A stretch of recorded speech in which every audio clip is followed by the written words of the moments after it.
Don't believe everything you think. Don't rely on your memories. Our senses are no longer the exclusive gateway to our consciousness. For the first time in history, the human brain is vulnerable to hacking. You know what you're trying to do is against the law, don't you? And when they catch up with you, you'll be finished. Forget it. Science has to shortcut and tell the world later.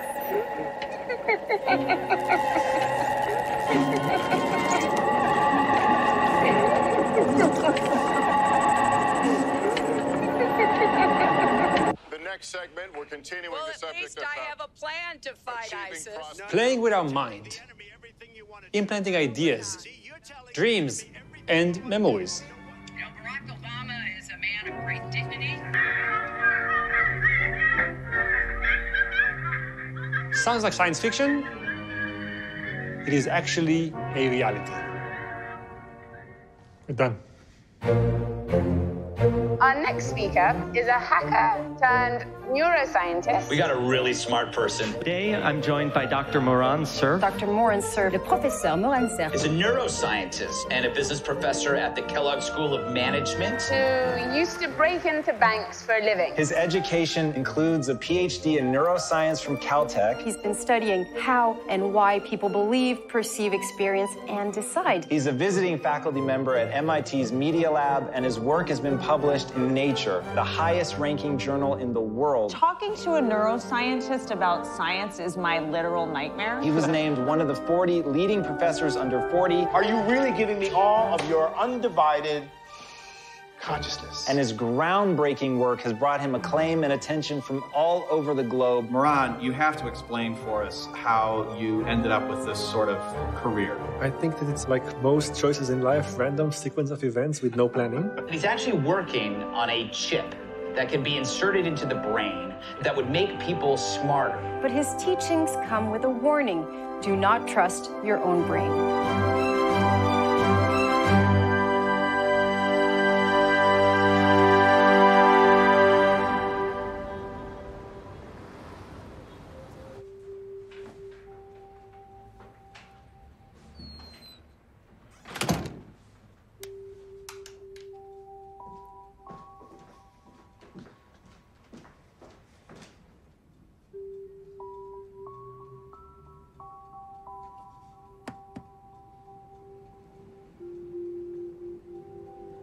זז. הרבה אמונה בשביל להחזיק דגים כשאתה באמצע הבית.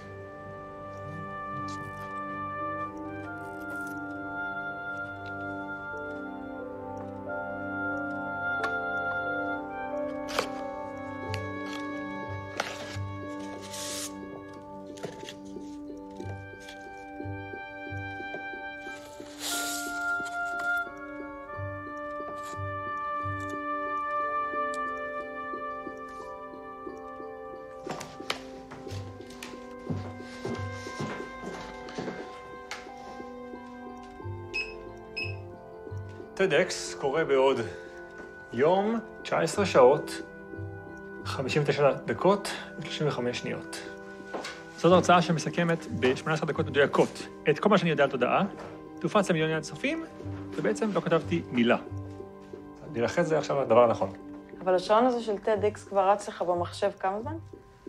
שבועיים, 3. זה עדיין לא גרם לך לעשות שום דבר. כן, זה הייתה טעות.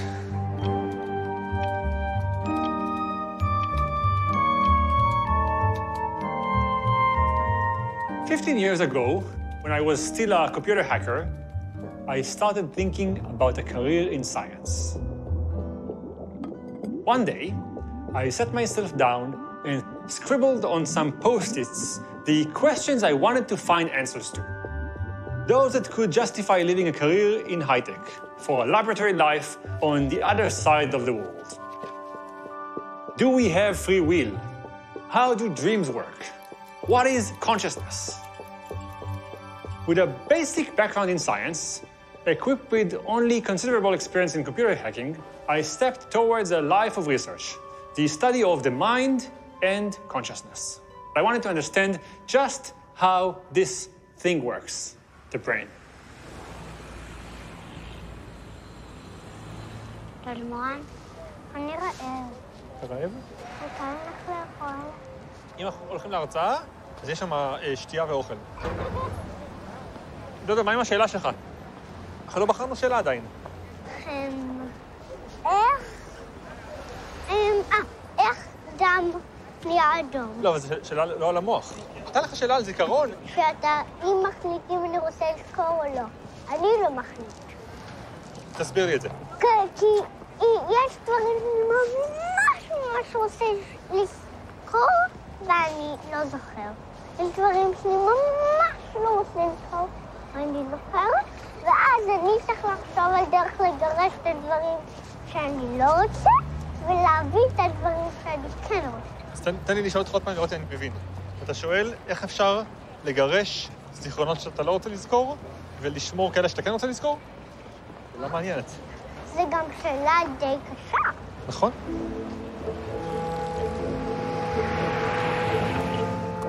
Our brain loves order. In fact, at its core, the brain functions like a complex system whose purpose is to arrange all the inputs that we receive from the external world. Our five senses and our inner world send the brain a collection of signals that describe our feelings and surroundings, and our brain processes, interprets, and packages those into a story. We call this story me, and it's actually our consciousness. This me, which is based on the signals collected, is constantly trying to predict the next moment, decide on how to prepare for it, and rate it. This is what our consciousness does every single moment. It processes the present to predict the future.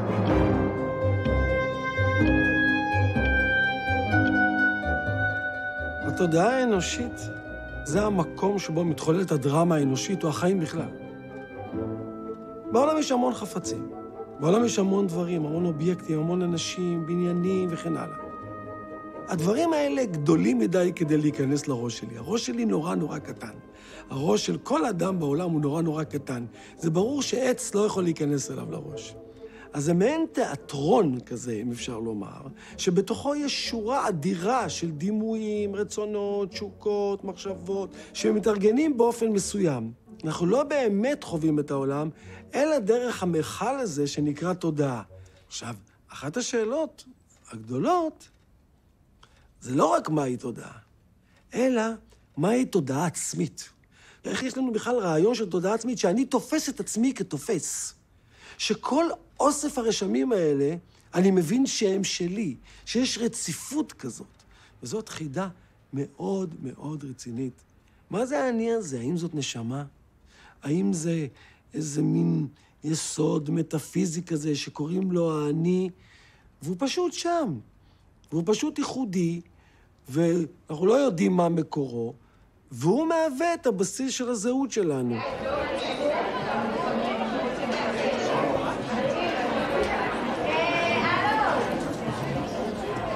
אם אני אשיר, כולם ישתקו.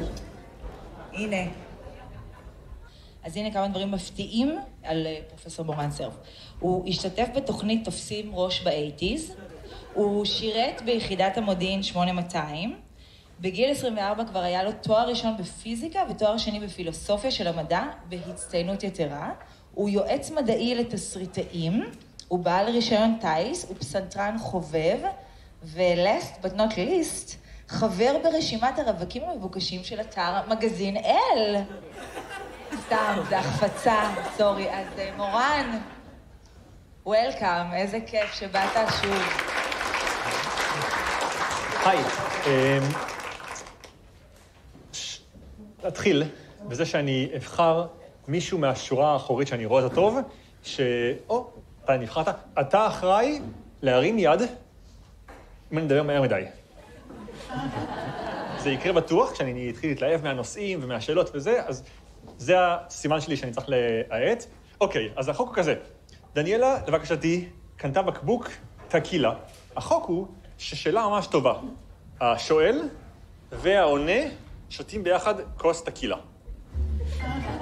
מה שאומר שלאורך הערב, האינטימיות של השאלות תעלה, והמידע יהיה יותר... פחות דברים שהם מבוססים, הרבה יותר דברים שהם ספקולציות מדעיות. נתחיל מכן. שאלה על המוח. אני אחזור על השאלות. שאלה הראשונה הייתה, האם אפשר לחבר את המוח למחשב? שאלה מצוינת. חיים. שאלה בכיוון הזה, איך ההשפעה של טכנולוגיה על המוח בכלל, אבל ספציפית, ילדים. שאלה טובה, למי שלא שמע, השאלה הייתה, איך לנצח את המוות? איך עובד זיכרון? השאלה הייתה, גברים, נשים וסקס, בעד או נגד? שאלה מצוינת. כן, זה היה לחלומות. והייתה מימין, טכנולוגיה, שאלה מצוינת. חיים, מקדימה, זו שאלה ענקית. אני אשאר פה למי שרוצה שעות. אלייך. מדהים, ואם תגיע לניו יורק, אז יש לנו דירות פה. אנחנו בניו יורק. לא.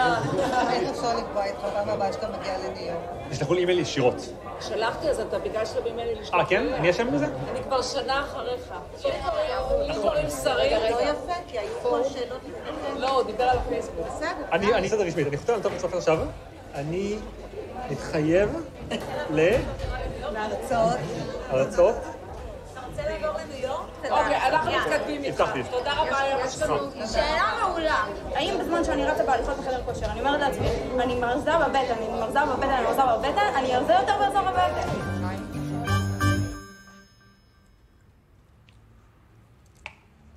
הוויז'ן שלי היה ששלג בחוץ. אני יושב פה על הספסל עם ספר כזה, עב כרס, זקן לבן, פייפ. כאילו, כמו שאני מדמיין מדענים. שהיה ליבוביץ'. כשהייתי ילד, אבא שלי אמר לי את זה. אנחנו ברחוב, ראינו אותו, אני חושב, הוא אמר לי, תראה, זה מלומד. אבל איך זה קשור לאש? כי בדימוי שלי יש שם אש. בדימוי שלי יש אח. אני אעשה את הדימוי, תראי את זה עוד שנייה קורה.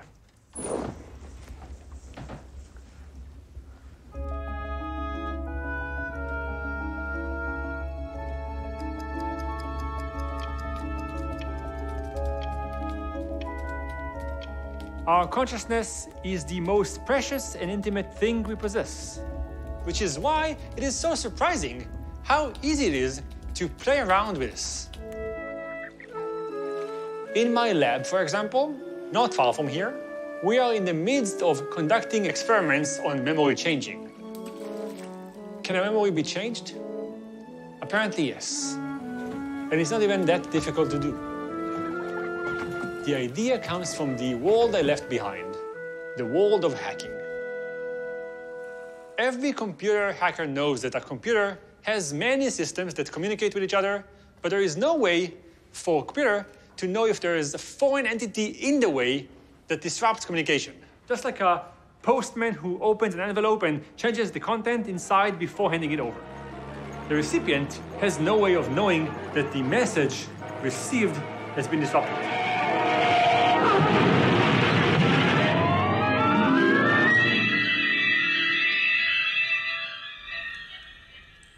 Our brain works in a similar way.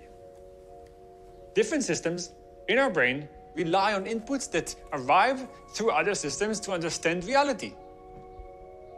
If we intervene and change the information along the way, the systems will still believe the disrupted information, but our mind will produce an entirely different story. Trial 5. In this experiment, we are showing our subject different pictures of two strangers at a time and asking her to pick which one she finds most attractive and interesting. Trial 6. Our subject makes a genuine choice with the help of the decision-making part of her brain and stores the information in her memory. Trial 7.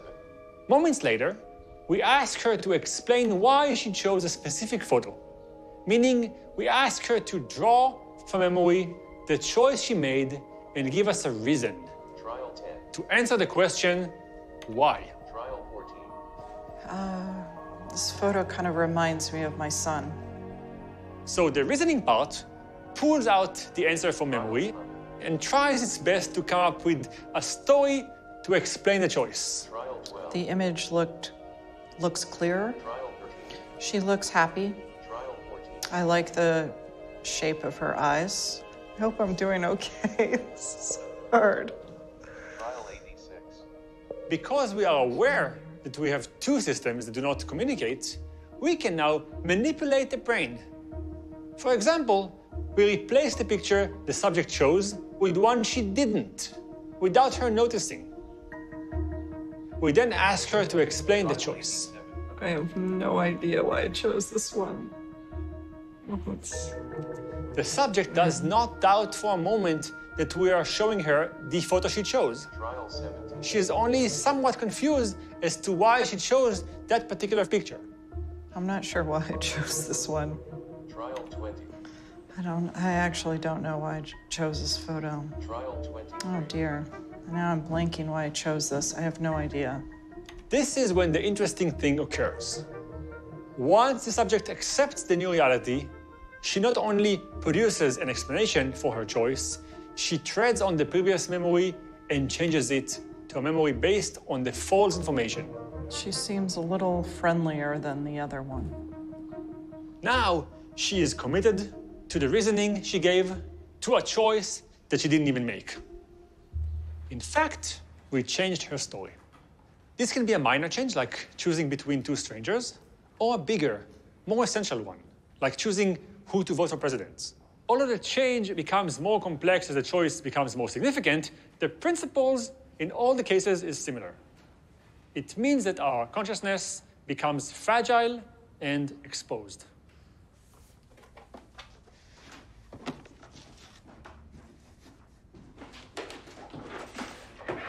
אנחנו נשלוף את כל החיים הדיגיטליים שלי.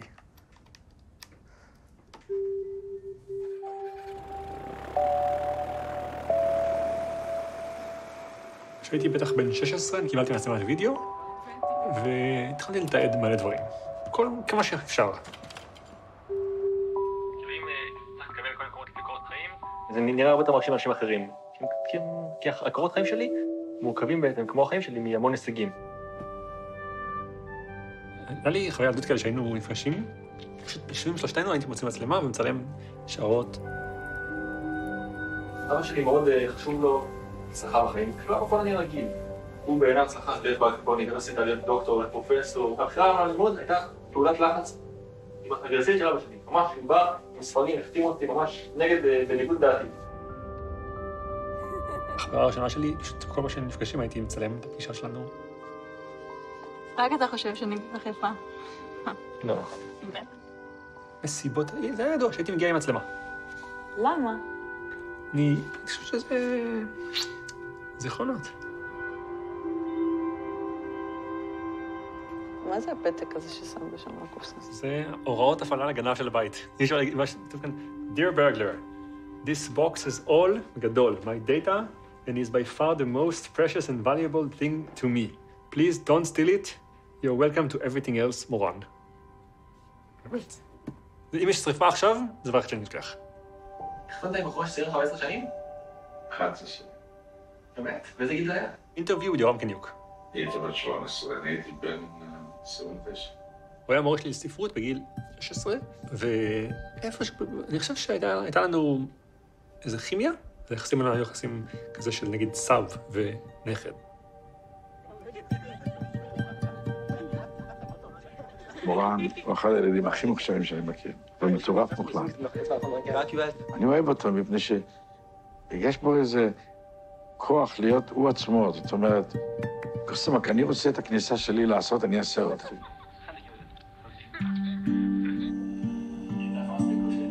אז תגיד, אם לא היה את הזיכרון המצולם הזה, אז לא היית זוכר? הייתי זוכר שהיינו חברים טובים, הייתי זוכר שהיינו קרובים. תחשבי איזה דבר זה. זה מנצח את הזיכרון שלנו שהוא לא יעבוד טוב. מתי הפסקת לצלם? עכשיו זה מסוכן. כאילו, פעם זה היה... מי ייכנס לך למחשב ויקח את דאטה שלך וישתמש בזה נגדך כדי לגרום לך להצביע לצד השני, זה לא היה אופציה.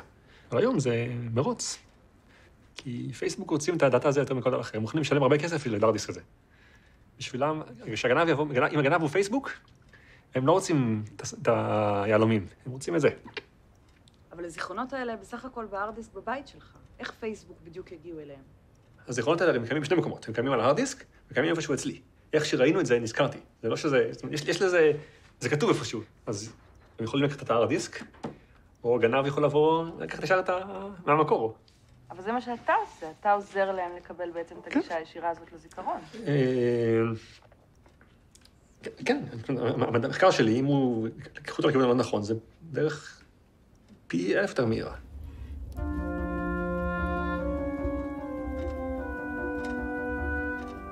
השאלה האם אנחנו יכולים להוריד זיכרונות, היא קודם כל שאלה שמניחה שהזיכרונות הם מטריאליים. יש תפיסה שלמה שנקראת מטריאליזם. והתפיסה הזאת אומרת שכל מה שמתחולל בחייו של אדם, וכל מה שמתחולל בתודעה של אדם, זה למעשה באיזושהי ורסיה עניין מטריאלי, חומרי. אוסף של נוירונים, אוסף של פולסים חשמליים, אוסף של כימיקלים, לא משנה איך נגדיר את זה. עכשיו זו תפיסה סופר מפוקפקת. הזיכרונות שלי או זיכרונות של מישהו, זה לא רק הזיכרון שנמצא באותו רגע. אם אהובתי, כן, נותנת לי סתירה, נניח, חס ושלום. אז מישהו אחר תראה, הנה, הורדתי לך לדיסק און-קי את הזיכרון שאהובתך נותנת לך סתירה. אבל כל המשמעות של הסתירה הזאת קשורה לא רק בזיכרון שמישהי קונקרטית נתנה לי סתירה, אלא במערכת עצומה של זיכרונות, חוויות ומשמעויות שקושרים בינינו. עכשיו, הדבר הזה לא מגולם בתוך הזיכרון, הוא לא מגולם בתוך החוויה, הוא במעטפת שלה. ולכן את זה לא ברור לאן נוריד, איפה זה יהיה בדיוק, בצד שמאל, בצד ימין, איפה הדבר הזה יהיה.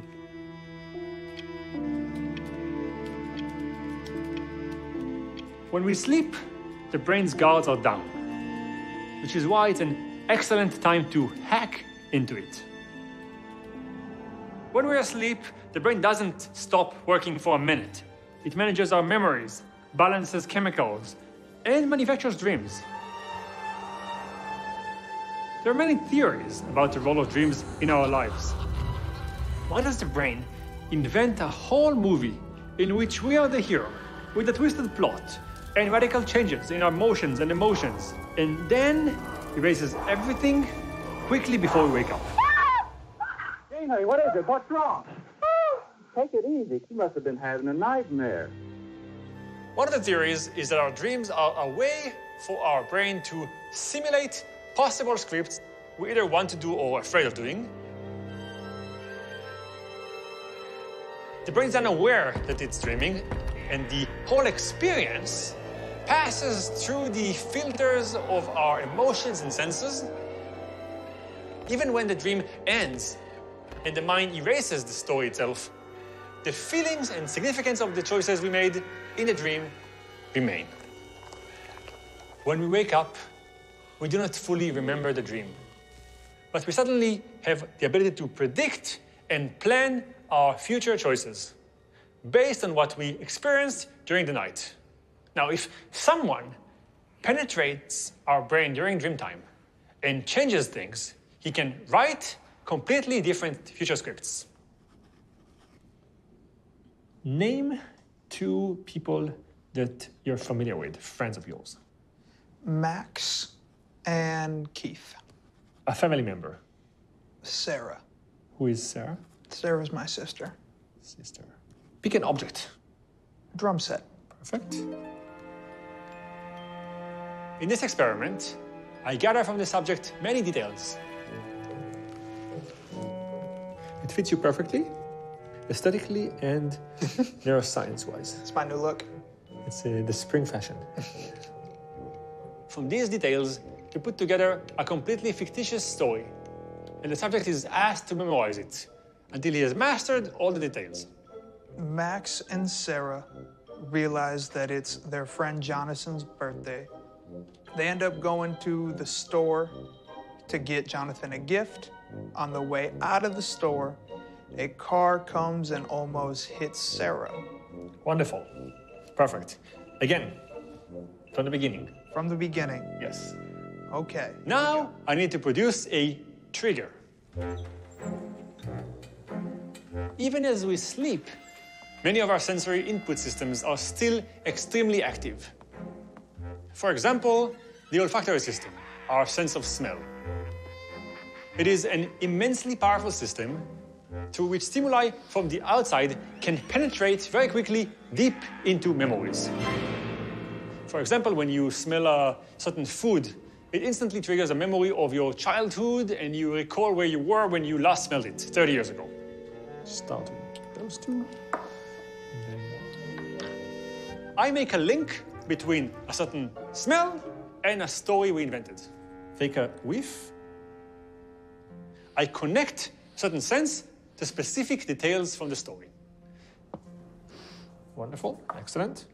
Then tell our subjects to go to sleep.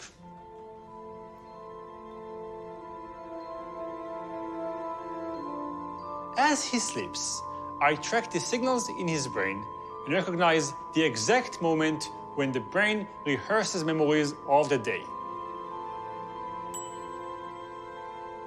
Then I use the sense of smell to navigate his brain towards a specific thought and turn on the sense that catalog our story one by one in the order of the story itself. הרעיון שיש לה מחלימות. יש בתוך הרגע הזה משהו שנקרא ספיטות, שזה קטנים כאלה. זה הזמן שבו המוח משחזר זיכרונות. וזה הרגע הנכון להדלק בו את הזיכרון ולהפעיל אותו. When he wakes up, he probably won't remember the dream, but he can easily recreate the story after we caused his brain to practice telling it during the night.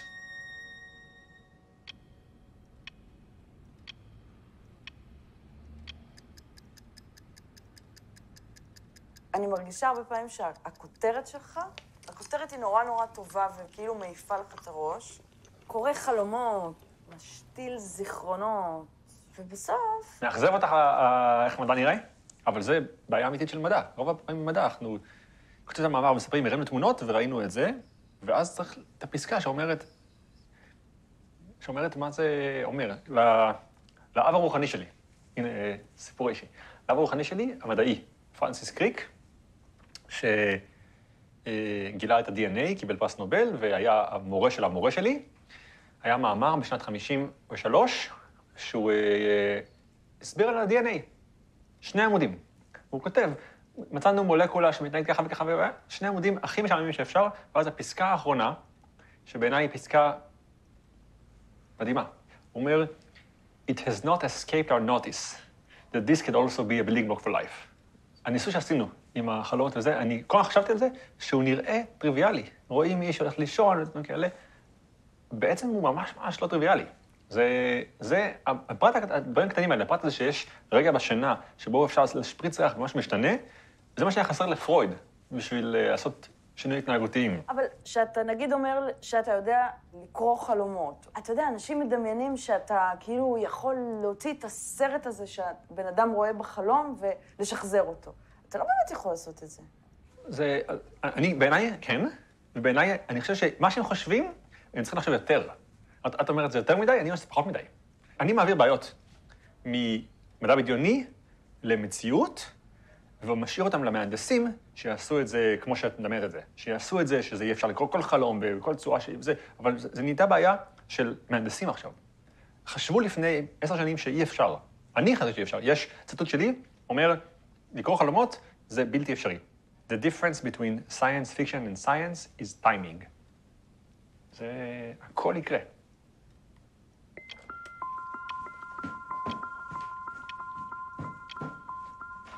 אפשר למקם בעצם את ההתחלה של מדע בדיוני המודרני ב-1818, כשיוצא לאור ספר קטן שנקרא פרנקנשטיין או פרומטאוס המודרני, על ויקטור פרנקנשטיין, הסטודנט החרוץ מאוניברסיטת אנגלשטאט, שמחליט שהוא הולך לנצח את המוות. והוא עושה את זה בעזרת הכוחות האדירים של המדע. המהות של הסיפור הזה היא בעצם הזהרה מפני הניסיון ליצור חיים שלא כדרך הטבע. מהנקודה הזו בעצם הז'אנר מתחיל להתפתח אפשר לומר 2 נתיבים מקבילים. יש לנו נתיב אוטופי שבעיניו ההצלה של המין האנושי תבוא מידיו של המדע, והנתיב השני הוא נתיב מאוד דיסטופי, הוא נתיב שבו המדע מסייע, אם לא מביא בכוחות עצמו, את המין האנושי לסף השמדה לפחות. היצירות הדיסטופיות מציירות לנו עתיד היום מבהיל, מסוכן ואפשרי מאוד, ומנסות להגיד לנו, אם לא תפעלו עכשיו, אם לא תחזרו בכם ממעשיכם הרעים, הטובים, ההרסניים, זה העתיד שאתם יכולים לצפות לו.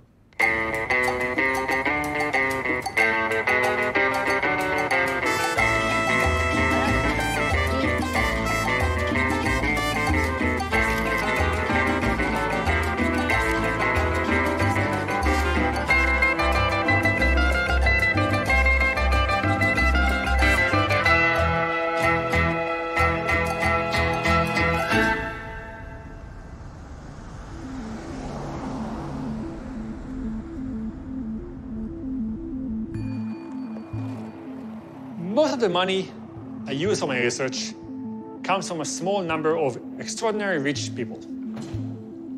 They want to produce a chip that can be implanted into the brain to read it and write from it. Why? It is the most effective way to fully read and write thoughts. Essentially, this is their way to deal with the fact that we are all going to die. Is the next step the transplantation of the human brain? Many scientists answer yes. Such questions may seem fanciful, but at this very moment, scientists are working on the answer to brain transplantation. This chip will allow us to save our memories outside of our mind. But if we manage to copy down all human memories, the true, deeper meaning is that we can copy our consciousness, our own self, and preserve it. In fact, this is the first step ever taken to bringing humanity closer to victory over death. Has he found the way to outwit death? Is man now doomed to produce a race of ever-living monstrosities? האדם מהרגע הראשון שהוא עומד על דעתו, הוא מנסה להביס את המוות. כל ההיסטוריה האנושית זה ניסיון להביס את המוות. עכשיו, מאוד מאוד חשוב להבדיל פה בין שני דברים. בין להביס את המוות לבין לחסל את המוות. אנחנו לא מעוניינים לחסל את המוות, כי אם נחסל את המוות, נחסל את עצמנו. אם היינו יצורים שחיים לנצח, לא היינו עושים שום דבר.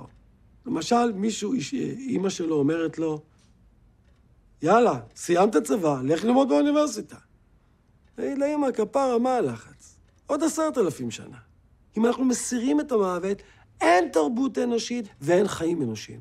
כי אנחנו רוצים להביס את המוות, לא לחסל את המוות. ואיך אנחנו מביסים אותו כבר מתחילת התרבות ועד היום? באמצעות חותם. באמצעות עקבות בעולם, שהם שורדים את המוות. אני יודע שאני אמות. כל אדם יודע שהוא ימות, גם אם הוא מסתיר את זה מעצמו בכל מיני אופנים. אבל אני יודע גם שמה שישאר אחריי זה החותם שלי. והחותם הזה הוא התרבות. Thank you so much. You're welcome. Hello. Hi.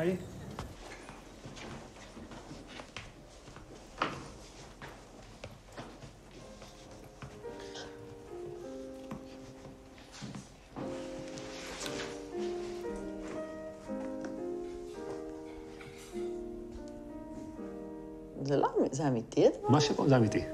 באמת? זה גוסטב קלימט כאילו? ומכירה את זה? וכל המירו האלה זה מירו? כן. הקשר בין אמנות לבין עושר הוא מאוד, כאילו, אנחנו יודעים מתי הוא התחיל. כשפטרון העשיר הבין שיש לזה ערך, ומוכן לקרוא את זה דברים כאלה. Thank you. Thank you so much. יש משהו באנשים העשירים מאוד האלה שאולי יכול להקביל לאנשים העשירים מאוד שמממנים אותך? כן.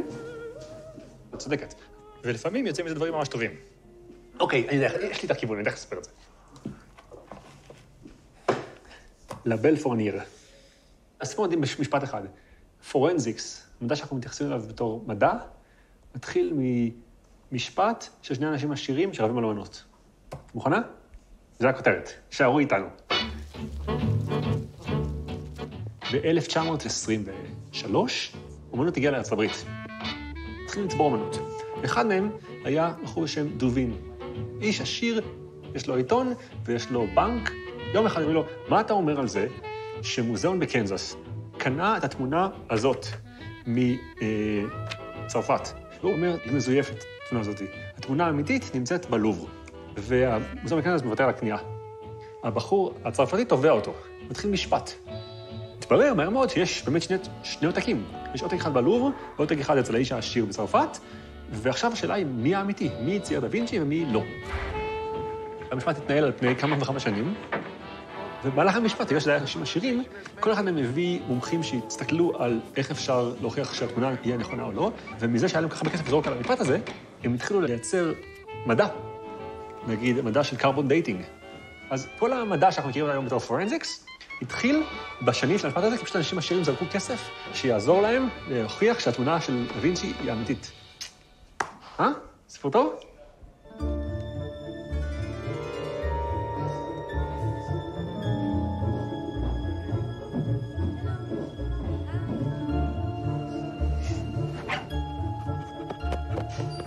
Eva, pedí quipe, dos negras. This tequila is good to forget and to become aware again of everything. ¿Quieres tequila, chato? He has a problem. He thinks that he's a Doberman. Nobody have told him. In my talk, one of the things I forgot to say was that if we can connect brains, it doesn't have to be brains of humans. Increíble. I need to put it with me and the dog. Just to have the idea of imagining it. That's a big step. That's the way it starts everything. There's another reason why rich people choose to invest in my research, which is even more immediate than beating death. Here in my table is our amazing friend neuroscientist, Moran Cerf. Un aplauso para él. ¿Qué tal habló? ¡Salud!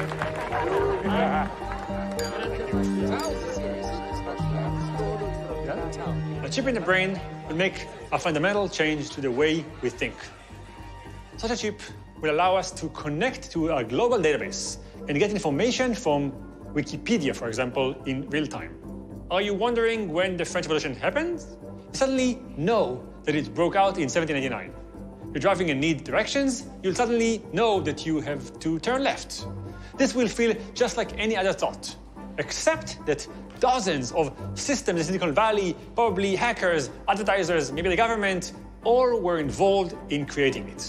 And everything happened within a blink of an eye, without your consciousness being involved. And the question is, do we really want that?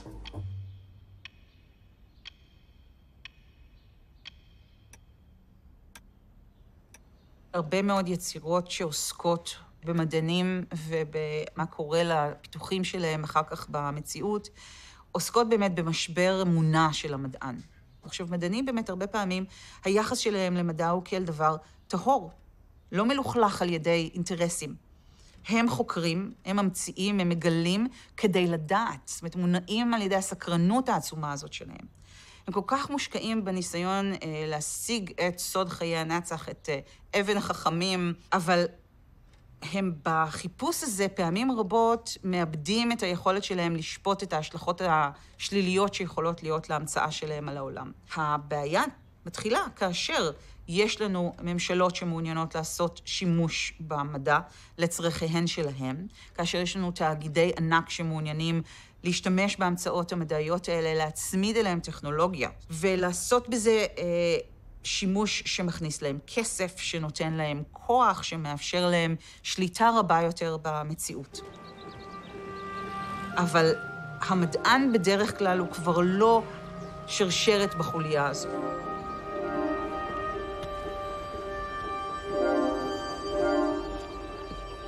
אנשים לא מבינים שהסכנה שמתקרבת, כשיהיה שלב בתוך הראש, זה אי שוויון במוח. יש לך אנשים שהם יותר חכמים באופן משמעותי מאנשים אחרים. איך הם יהיו יותר חכמים? כי מישהו נתן להם עוד נקודת IQ, כי מישהו הצליח לתת להם כלים לדבר ישירות ממוח למוח, כי מישהו נתן להם יכולת לחשב חישובים הרבה יותר מתחשבים באותו מוח, שמישהו נתן להם יכולות מוחיות מעל הממוצע באופן משמעותי. סופר מוח? סופר מוח, וסופר מוח מתבטא בהכל. זה מתבטא בכסף, במה הם אוכלים, והם יותר בריאים, ויש להם בני זוג יותר טובים, יחסים יותר טובים, ושתים בגישות שלהם, כל דבר בעולם שאנחנו עושים... אז מה זה מייצר? אי שוויון. מה שזה מייצר זה אי שוויון שלא ראינו כמוהו. כי פתאום יש לך אחד שהוא אדם מושלם, ואחד שהוא לא אדם מושלם, ואת זה עוד לא ראינו אף פעם בעולם, כי אין לנו הבנה של כמה הבדל גדול נוצר כשיש לך אנשים יותר טובים במוח. אבל המצב הזה שאתה מדבר עליו, על כמה שנים אתה מדבר בכלל? לא יודע, אין לי תשובה טובה לזה, אבל אני יודע שכשנדע את התשובה, כשנהיה לי תשובה לזה, זה כבר מאוחר מדי. כשאני אגיד לך עוד שנתיים, אז אכלנו אותה. כי אז כבר מאוחר מדי לדבר על זה.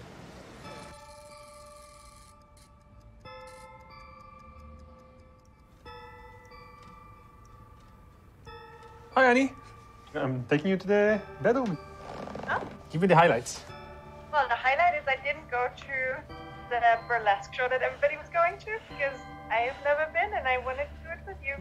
Thought you'd be proud.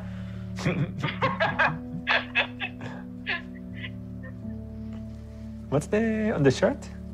Rosalind Franklin. Rosalind, oh, I see. I thought you said, okay. No, so it's all famous public figures that didn't get enough recognition in their lifetime. Why is it so dark already?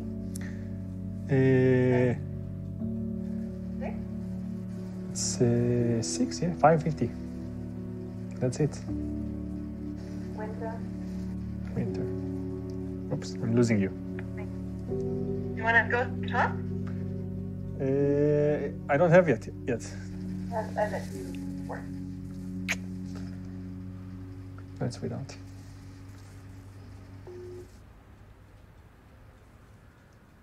תודה. לרגע שכחתי שאתם פה. מי זאת סנדרה?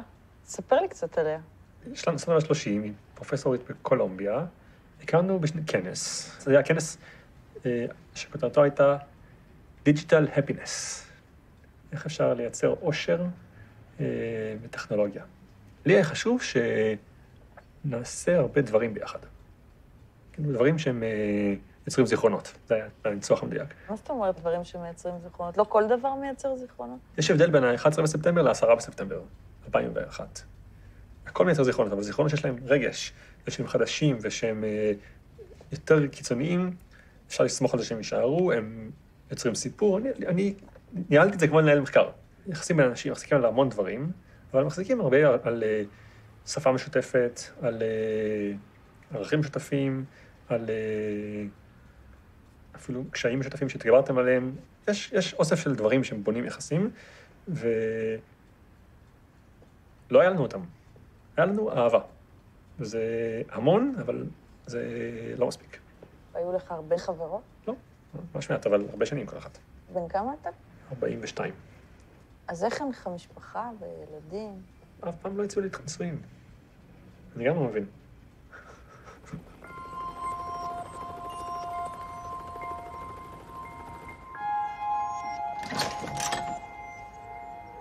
גיליתי שיש לנו קצת יותר זמן, אפשר להגיע לשם רק באחת, או לפני אחת, אבל זה מתחיל באחת, אז אספו להיות שעות, אבל זה לא משנה, זה לא טוב.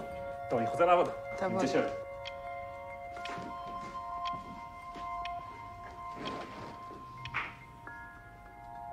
הבנתי משהו עמוק. מה הבנת? לשאול למה זה הדבר הכי גרוע למוח. כששאלת אותי, תגיד, למה לא עשת ילדים? אני אמציא לך סיפור, באותו רגע הסיפור הזה נהיה המציאות, יכול להיות שזה בגלל שאני רק שנה וחצי ביחד, שנתיים ביחד, יכול להיות שזה בגלל שסנדרה בת 30 ועוד רוצה לעשות המון דברים אחרים לפני שהיא תעשה ילדים, יכול להיות מלא דברים. אנחנו לא יודעים את התשובה הנכונה. לא יודעים לשאול אותך למה, תסבירי לי, אז קורה רגע השני, שבו אזור אחר במוח משתלט, ממציא סיפור, ומאותו רגע המוח מחויב לזה. הפחד שלי זה שאני אתחיל להאמין לסיפור שלך, אבל האמת היא נפרדת מהסיפור הזה. חוזר לעבודה. At the entrance to my house, I hung a sign. It says, "Don't believe everything you think." The world we have lived in up until now has assumed that every thought, memory, or decision that springs to mind gets there through our senses, that we are solely responsible for our thoughts. But this world is changing.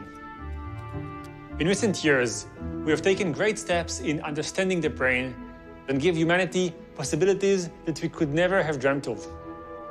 Changing memories, writing dreams, connecting separate minds into one.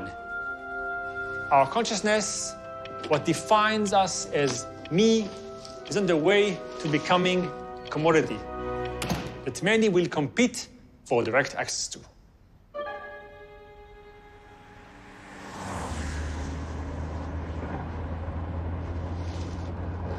סקר שעשיתי, האם תהיה מוכן שישימו לך שבב בתוך הראש, שנותן לך עוד IQ וגם לך יותר חכם מאשר אחרים, בידיעה שיהיה שוויון בחוכמה. התחלתי עם השאלה הזאת, תהיה השאלה שכולם הבינו מה המחיר, והגידו בשום אופן לא. מסתבר שכולם מסכימים, אין להם בעיה. אפילו שהם לא מבינים שרוב הסיכויים שהם יהיו בצד התחתון של המשחק הזה. ואתה בעצמך, היית מוכן לחיות בעולם כזה? ממש לא. אבל זה לא מה שאתה עושה, אורן? שאלת, האם צריך לחקור אפשרות לייצר כזה שבב? התשובה היא כן.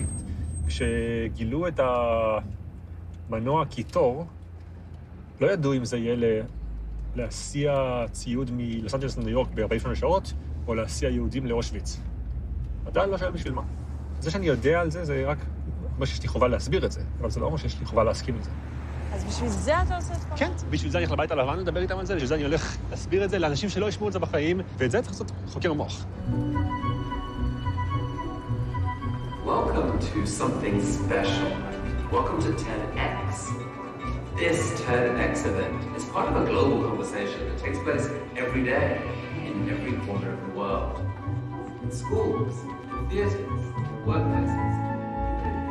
I'm on every red carpet, I'm doing every award season, I'm back in all these magazines, and I couldn't stay sober to save my life. Wonderful. Are you going next? You're going in this session in the next? Or I'm going after the model, so. So what are you going to speak about today? Generation optimism, because I realized that my generation, which is Gen Z, is the most pessimistic generation in the history of humankind. That's when I decided to do something about it and take action. Give me a lever long enough, and I shall move the world. Archimedes.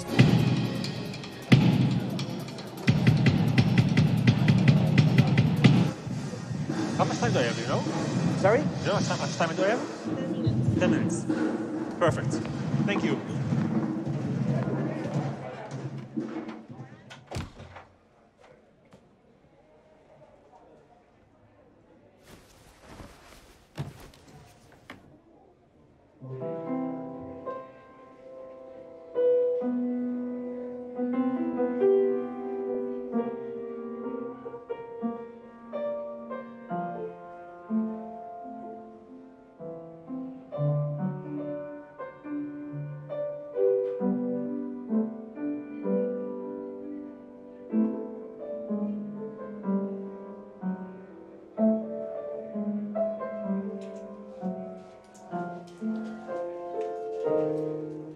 אפשר. בבקשה, זה יפה, נורא. זה הליך לי.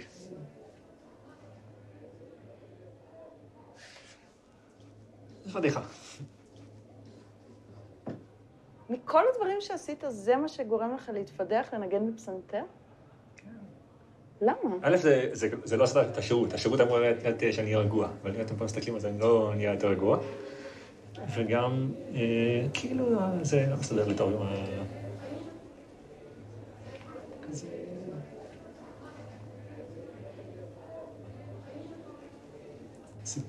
זה מוסיף עוד פרטים לסיפור שמבלבלים. Hello, ready to go? Yeah, let's check.